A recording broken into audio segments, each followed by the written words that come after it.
जय हिंद बच्चों। आज हम बात करेंगे नए टॉपिक सॉल्युबिलिटी की। What is mean bye solubility?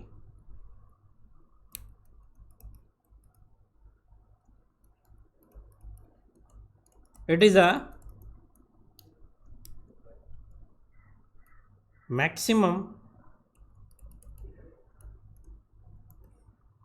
amount of solute that can be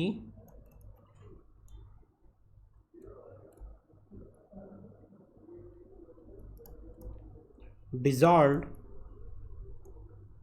in a specific amount of solvent at a specific temperature.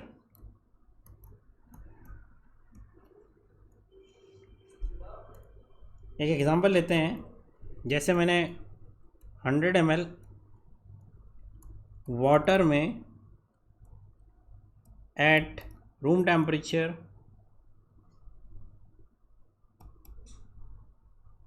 25 degree centigrade में NaCl को डिज़ोल्व करते हैं। इस 100 ml वाटर में NaCl को डिज़ोल्व करते हैं। तो NaCl की अब कितनी maximum amount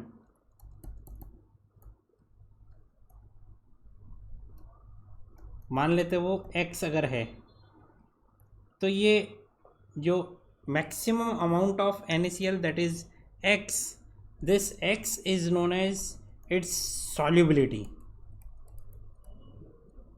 clear? What is solubility? It is a maximum amount of solute that can be dissolved in a specific amount of solvent at a specific temperature. T हमने वो क्या रखना है? कांस्टेंट रखना है। क्यों रखना है?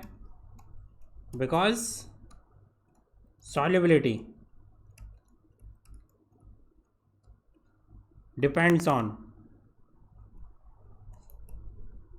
टेम्परेचर, इसलिए हम यहाँ टेम्परेचर को कांस्टेंट रख रहे हैं और मैक्सिमम अमाउंट ऑफ सॉल्यूट को डिफाइन कर रहे हैं in a given amount of solvent. अब बात करते हैं डिपेंडेंस ऑफ सॉल्युबिलिटी।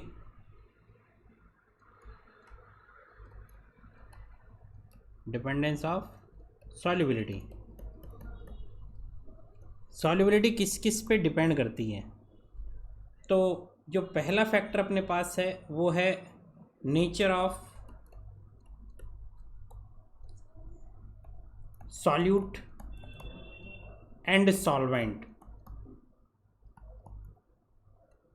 तो अपने पास एक छोटा सा कंसेप्ट है and the name of the concept is like dissolves like. The name of the concept is like dissolves like, which means polar solute किस में डिजॉल्व होगा? पोलर सॉल्वेंट में। Same as non polar solute किस में dissolve होगा? Non polar solvent में। This concept is known as like dissolves like, यानी polar polar में और नॉन पोलर सॉल्वेंट में डिजॉल्व होता है। एग्जाम्पल की अगर बात करते हैं तो मैंने एग्जाम्पल ले लिया NaCl। NaCl H2O में डिजॉल्व होगा ज़्यादा या बेंजीन में? तो आंसर है कि NaCl is a polar solute and H2O is polar solvent, while benzene is non-polar solvent। which means NaCl is more dissolved in water because like dissolves like. तो NaCl की solubility of NaCl is more in H2O as compared to benzene. Clear. तो ये अपना पहला topic हो गया, nature of solute and solvent. Concept का name है लाइक डिसॉल्व्स लाइक. सेकंड अगर बात करते हैं, अभी हमने लिखा था टेम्परेचर.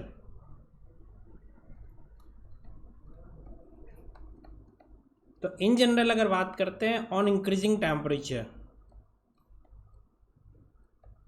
अगर इंक्रीज करते हैं तो जो सॉल्युबिलिटी है किसकी, सॉलिड्स, सॉल्युबिलिटी ऑफ सॉलिड्स, ये क्या होता है, इंक्रीज. अगर आयनिक कंपाउंड्स के केस में बात करता हूं मैं, तो आयनिक कंपाउंड्स के केस में लैटिस एनर्जी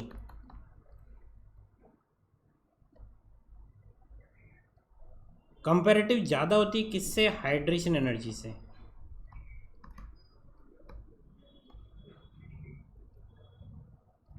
इसीलिए आयनिक कंपाउंड्स में इन जनरल जब बात करते हैं, मोस्टली बात करते हैं, तो जो डिसोल्यूशन का प्रोसेस है, द डिसोल्यूशन प्रोसेस इज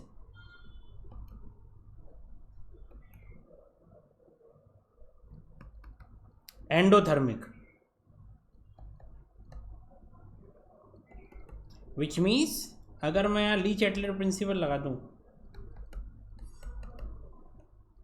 तो according to Le Chatelier principle on increasing T for endothermic process किधर जाएगा, फॉरवर्ड डायरेक्शन में.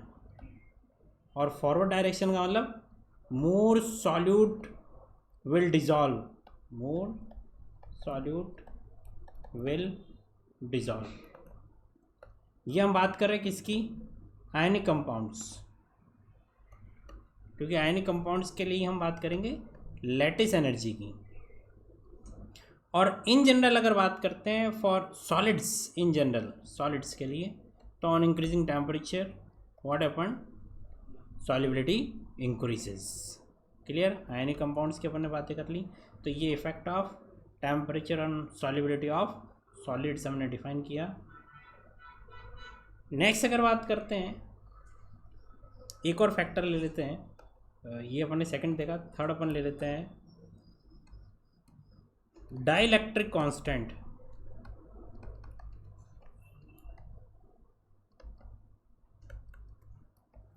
तो थोड़ा सा अनकॉमन है, लेकिन एग्जांपल इम्पॉर्टेंट अपने पास H2O एंड D2O. तो H2O का जो डाइलेक्ट्रिक कांस्टेंट है दैट इज 81 और D2O का 79.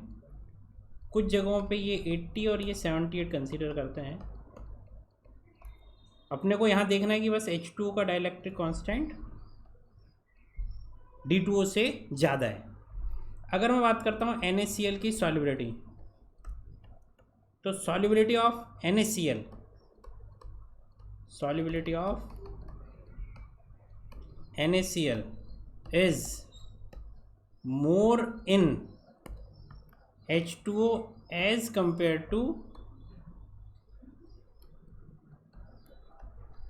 D2O. It means solubility also depends on dielectric constant of solvent.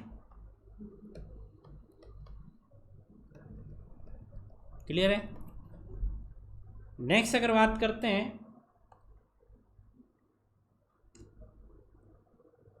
Pressure, effect of pressure, तो प्रेशर का सॉलिड्स की सॉल्युबिलिटी पे बहुत कम इफेक्ट है, और कह सकते हैं approx negligible effect.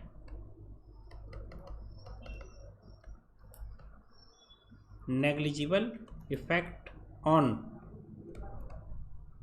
solubility of solids in liquids. Why? Because pressure mainly affect करता है वॉल्यूम को, but for solids and liquids effect of pressure on volume is negligible. So that's why we can say that there is no effect of pressure on the solubility of solids in the liquid. Okay, तो ये अपने पास हो गया 4 effect solubility of solids in liquids के लिए हम बात कर रहे हैं. अब हम बात करते हैं solubility of solids को 3 तरीके के सॉल्यूशन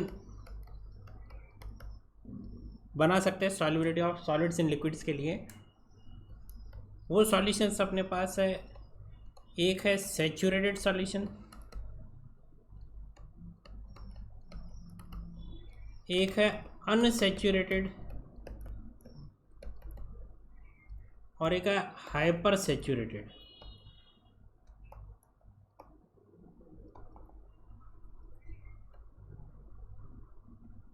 ठीक है, 3 टाइप के हमारे पास सॉल्यूशन है सॉलिड्स को अगर जब डिज़ोल्व करते हैं किसी लिक्विड सॉल्वेंट में. तो सैचुरेटेड सॉल्यूशंस क्या है? Solution in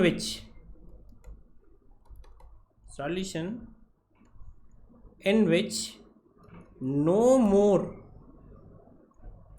solute can be dissolved at the same temperature, या मैं कह दूँ at the given conditions, is known as saturated solution. ऐसी कंडीशन जिसके बाद और सॉल्यूट को हम नो मोर सॉल्यूट और सॉल्यूशन को हम डिज़ोल्व नहीं कर सकते सॉल्यूशन के अंदर in given conditions of the experiment, that is known as saturated solution. Unsaturated means क्या हो जाएगा? तो ये सैचुरेशन की कंडीशन आने से पहले की बातें हम करेंगे कि मोर solute can be dissolve in a given solution at the given conditions of the experiment. More solute can be dissolve, solution in which more solute can be dissolved, जिसमें हम और सॉल्यूट को डिसॉल्व कर सकते हैं, that is known as unsaturated solution. Hyper saturated solution means कि हमने conditions को चेंज करके उसमें और ज़्यादा सॉल्यूट को डिसॉल्व किया. एग्जाम्पल की अगर मैं बात करता हूँ तो यहाँ पे शुगर सिरप की अगर बात करते हैं, शुगर सिरप मीन्स अगर बात करते हैं चाशनी की,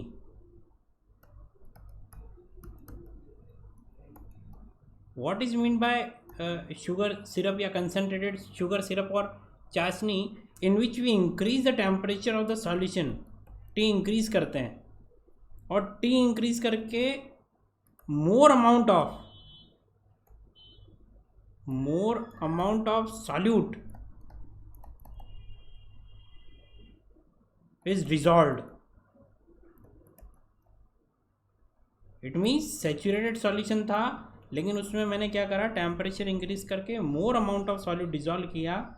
और अगर temperature because of any reason अगर कम हो जाता है then what happened, that extra amount of solute वापस क्या हो जाएगी, क्रिस्टलाइज हो जाएगी और सॉल्यूट फॉर्मेशन हो जाएगा, या मैं कह दूँ सॉल्यूशन से वो सॉल्यूट बाहर आ जाएगा. That type of solution is known as hyper saturated solution. Clear है? तो ये अपने पास 3 टाइप के सॉल्यूशंस हो गए, saturated, unsaturated and hyper saturated. Clear? अब अगर बात करते हैं solubility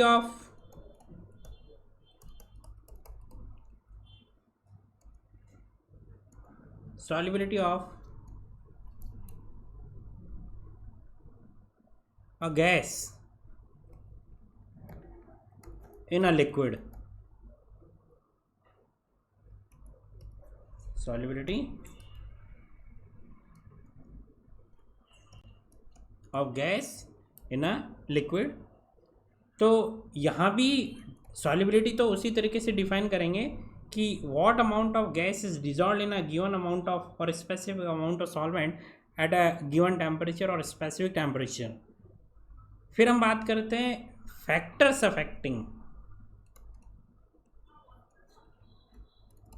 factors affecting solubility of a gas in a liquid। कौन कौन से फैक्टर अफेक्ट करते हैं? तो पहला फैक्टर सेम है, नेचर ऑफ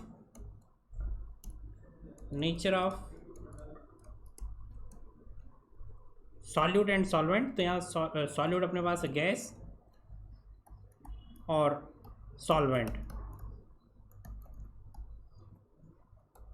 तो सेम कंसेप्ट एप्लीकेबल है, like dissolves like, which means polar gas polar solvent में ज़्यादा डिजॉल्व होगी और non polar gas non polar solvent में ज़्यादा डिजॉल्व होगी। एग्जाम्पल की अगर मैं बात करता, H2N2O2, ये गैसेज है नॉन पोलर। और अगर बात करते हैं अपन HCl, CO2, ये सब अपने पास है पोलर गैसेस। तो यहाँ अगर मैं सॉल्वेंट लेता हूँ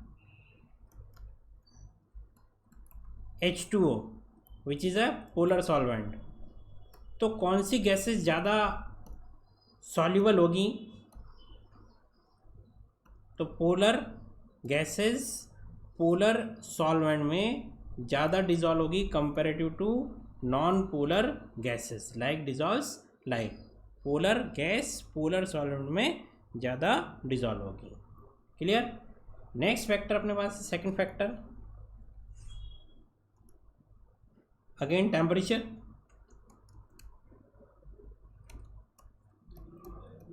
तो अगर बात करते हैं गैस को लिक्विड में डिजॉल्व करना है और सॉल्यूशन बनाना है गैसियस, एग्जांपल लेता हूं CO2 गैस इन वाटर, ये क्या बन जाएगा?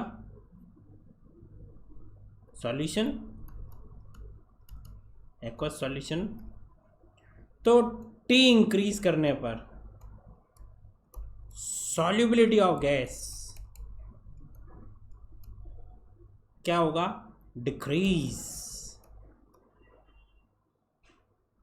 वाई? तो मैं यहां कह सकता हूं कि dissolution of gas in liquid is a exothermic process. कैसा प्रोसेस है? Exothermic process. अगर CO2 गैस का वाटर में डिसोल्यूशन एक एक्सोथर्मिक प्रोसेस हो तो बताओ एट इक्विलिब्रियम मैं एप्लीकेबल करता हूं ली चैटलियर प्रिंसिपल।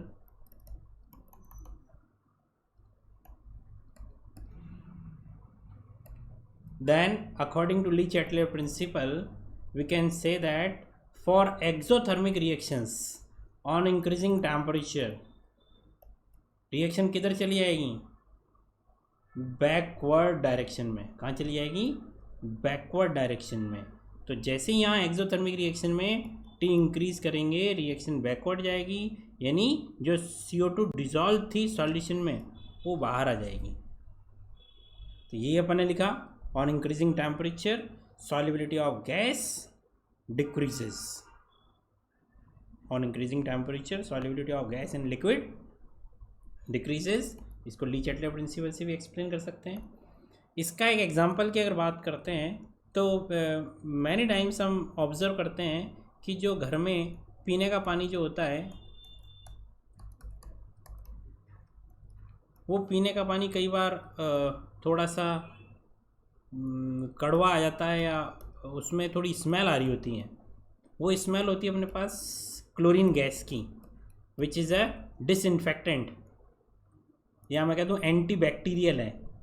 तो ये माइक्रो ऑर्गेनिज़म को किल करने के लिए स्मॉल अमाउंट में ड्रिंकिंग वाटर में ऐड करते हैं। But because of that Cl2 gas, जो वाटर है ड्रिंकिंग वाटर, उसमें एक स्मेल, स्पेसिफिक स्मेल आ जाती है whenever the amount of Cl2 is more in water, drinking water. इस स्मेल को रिमूव करने के लिए हम क्या करते हैं, we increase the temperature of water. और जैसे हम टेम्परेचर इंक्रीज करते हैं, या मैं कह दूँ we boil the water, what happen that Cl2 gas is completely remove from the drinking water. वो Cl2 गैस क्या हो जाती है, सॉल्यूशन से या ड्रिंकिंग वाटर से बाहर चली जाती है। तो वो जो स्मेल आ रही होती है Cl2 गैस की, उसको हम इजीली रिमूव कर सकते हैं बाय हीटिंग द वाटर और by boiling the water. Clear है? ये अपने डेली लाइफ में यूज़ में आने वाला एक एग्जांपल है। तो ये था इफ़ेक्ट ऑफ टेम्परेचर। देन हम बात करते हैं इफ़ेक्ट ऑफ, या मैं कह दूँ presence of other substances।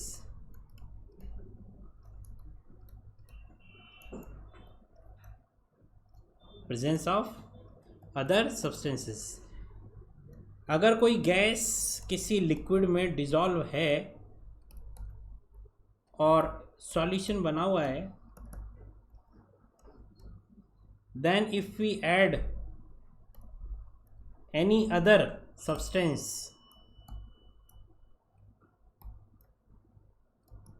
in the solution, then what happened, the solubility of gas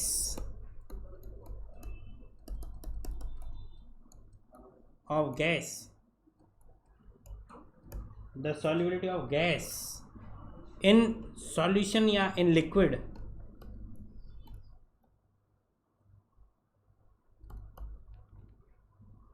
decreases। solubility of gas in liquid decreases due to presence of other substances। यानी अब गैस कम डिजॉल्व होगी, या मैं कह दूँ गैस सॉल्यूशन से बाहर आ जाएगी। एग्जाम्पल की अगर बात करते हैं, एग्जाम्पल अपने पास है सोडा वाटर। तो सोडा वाटर क्या है, CO2 gas in water. if we add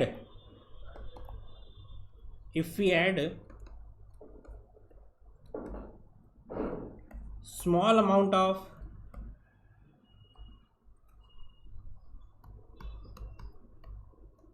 NaCl in soda water,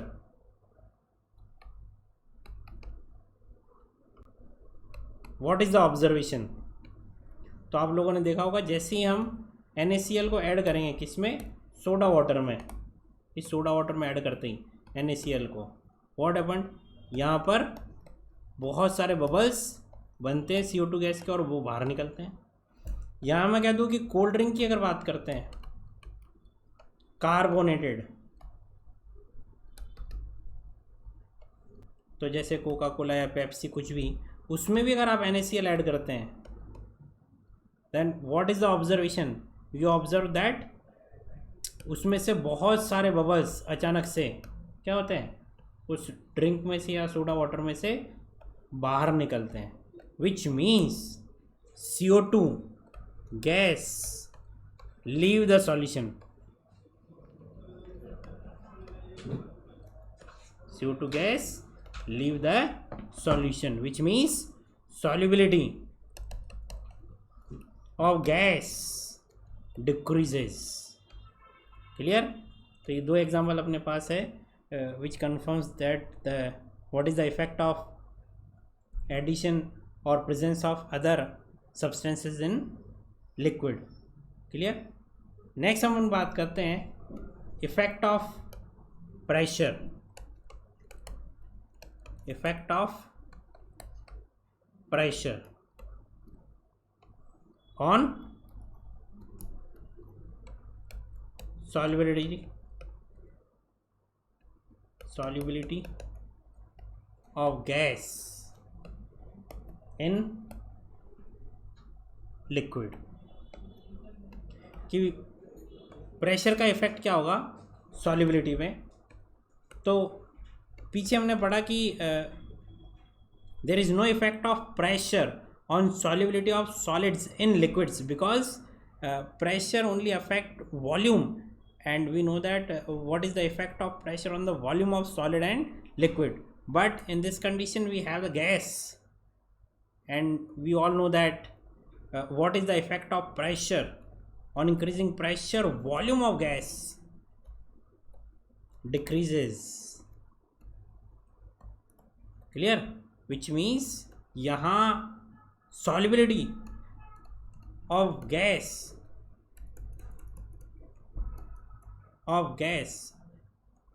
affected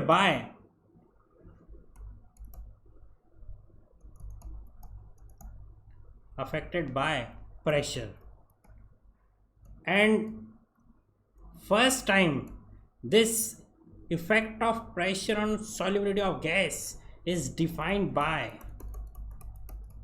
Henry and known as Henry's law।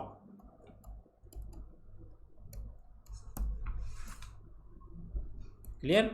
so effect of pressure on solubility of gases is defined by Henry's law। तो जो अपना next heading है वो यही है, Henry's law.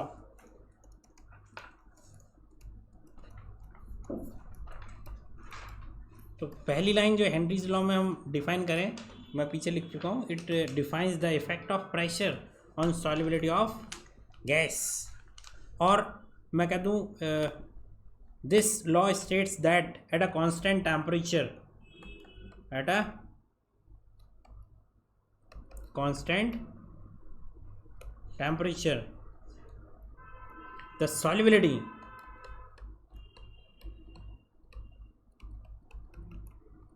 solubility of a gas in a liquid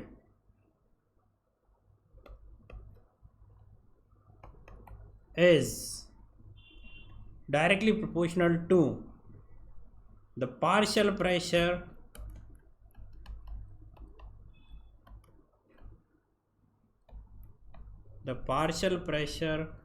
of the gas present above the surface of liquid or solution।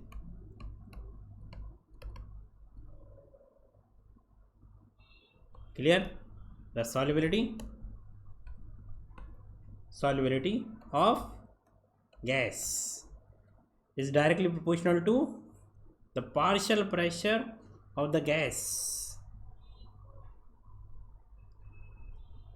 which is present above the surface of liquid or solution। इसका meaning क्या है, वापस से वो example लेते हैं जो पीछे डिस्कस किया हमने, CO2 gas and water, CO2 gas plus H2O, ये सोडा वाटर। यहाँ अगर बात करते हैं जो CO2 गैस डिजॉल्व हो रही है सॉल्यूशन में या वाटर के अंदर, वो कहाँ प्रेजेंट है, अबव लिक्विड और सॉल्यूशन, यानी पानी के ऊपर ही तो प्रेजेंट है ये CO2 गैस। ये CO2 गैस अपने पास है, ठीक, और ये अपने पास है वाटर, ये CO2। अब ये CO2 गैस कितनी डिजॉल्व होगी, किसमें, वाटर में। ये किस पे डिपेंडेंट है, इस CO2 गैस के पार्शियल प्रेशर पे। Partial pressure of this CO2 gas. CO2 gas इस सरफेस पे जितना ज़्यादा प्रेशर अप्लाई करेगी उतना ही ज़्यादा क्या होगा, यहाँ सॉल्यूशन में CO2 की अमाउंट इंक्रीज होगी। यानी मैं कह सकता हूँ P जो CO2 है अबाउट द सॉल्यूशन और liquid is directly proportional to solubility of gas. Clear. यहाँ हम सॉल्युबिलिटी को इसकी अमाउंट या मोल फ्रैक्शन से भी डिफाइन कर सकते हैं। if we use the mole fraction of the gas in the solution as the measurement of its solubility. If we use mole fraction, if we use mole fraction of a gas in the solution as a measurement of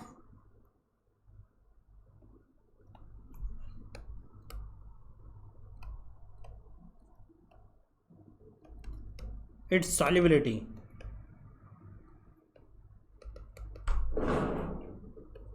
क्योंकि solubility का meaning क्या है यहाँ पे अपने पास, यहाँ solubility का meaning क्या है, अमाउंट। अमाउंट मीन्स मैंने यहाँ डिफाइन कर दिया मोल फ्रैक्शन को, बस solubility in terms of mole fraction. तो if we use mole fraction of a gas as a measurement of its solubility, then according to Henry's law,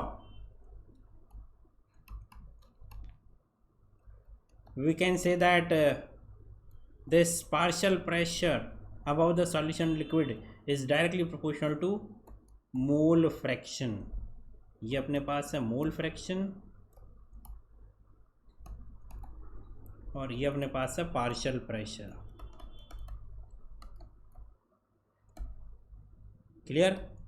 proportional का sign हटाएंगे, एक कांस्टेंट आ जाएगा, that constant is known as Henry's constant, KH। This constant is known as Henry's constant.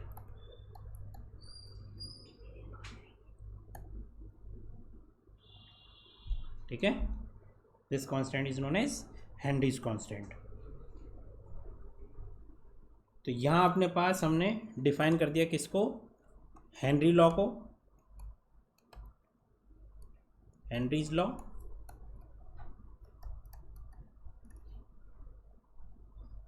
Important क्या है जो अपने को ध्यान रखना है, for different gases, for different gases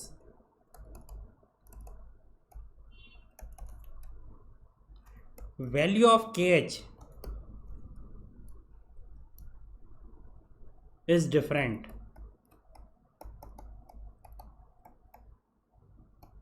ये इंपॉर्टेंट पॉइंट है, ध्यान रखना है। For different gases value of KH is different at the same temperature. यानी सभी गैसेस को अपन सेम टेम्परेचर पे मेजर करेंगे, T को चेंज नहीं करेंगे। अब question, why we not change the temperature, because KH की वैल्यू ऑफ KH डिपेंड्स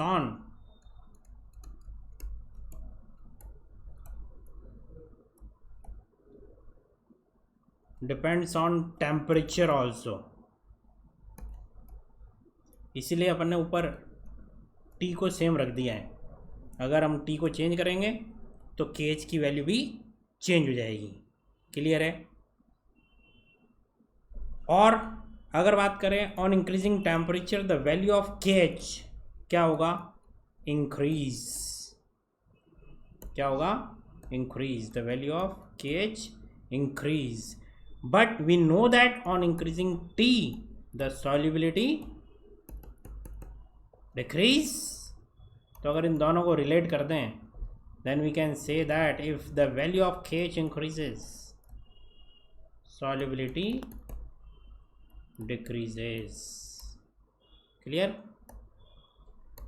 ये हमको ध्यान रखना है. क्लियर है? और इस पे अगर बेस्ड एक क्वेश्चन की अगर बात करते हैं हम, तो जनरल नॉलेज का क्वेश्चन है कि why aquatic species are more comfortable in cold water rather than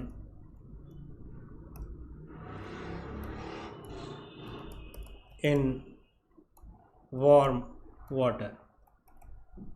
तो इस क्वेश्चन का आप आंसर कुछ सोच सकते हैं और दे सकते हैं.